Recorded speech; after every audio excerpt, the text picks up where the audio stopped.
আপনারা দেখতে পাচ্ছেন আতপ চাউল। তো এই আতপ চাউল দিয়ে আজকে পিঠা তৈরি করা হবে। তো দেখতে থাকেন। তো এই আতপ চাউলটা আজকে মেশিনে পাঠানো হবে গুঁড়া তৈরি করার জন্য, চাউলের গুঁড়া তৈরি করার জন্য এখন মেশিনে নেওয়া হবে। তো দেখতে থাকেন। তো আপনাদেরকে যে চাউলটা দেখালাম, এই চাউলটাকে মেশিনে নিয়ে ভাঙ্গায়া চাউলের গুঁড়া বানিয়ে আনা হয়েছে। তো সেটা এখন দেখতে পাচ্ছেন প্লাস্টিকের একটা চালন দিয়ে চালছে। তো এটা দিয়ে আজকে ভাপা পিঠা তৈরি করে আপনাদেরকে দেখানো হবে, দেখতে থাকেন। আর এটা হচ্ছে ভাপা পিঠা তৈরি করার জন্য পাটালি কুচি কুচি করে কাটা হয়েছে। দেখেন এখন পানি দিয়ে চাউলের গুঁড়াটাকে মাখানো হচ্ছে।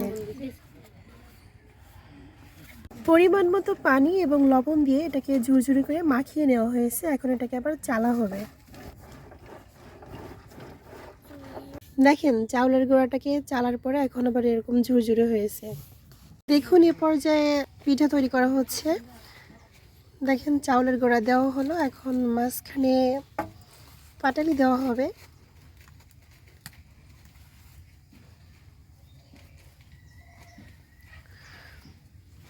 এই যে দেখেন পাটালি দেওয়া শেষ, এখন আবার উপর দিয়ে চাউলের গুঁড়া দিয়ে আটকে দেওয়া হচ্ছে। দেখুন ভাপা পিঠাটাকে কিভাবে ভাপে দেওয়া হচ্ছে।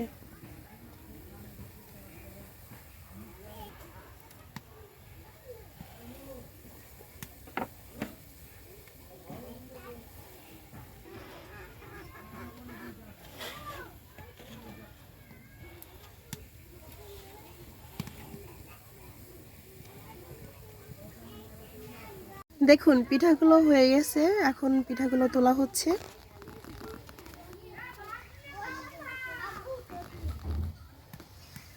দেখুন ভাপা পিঠাগুলো সিদ্ধ হয়ে গেছে, এখন পিঠাগুলো তোলা হচ্ছে।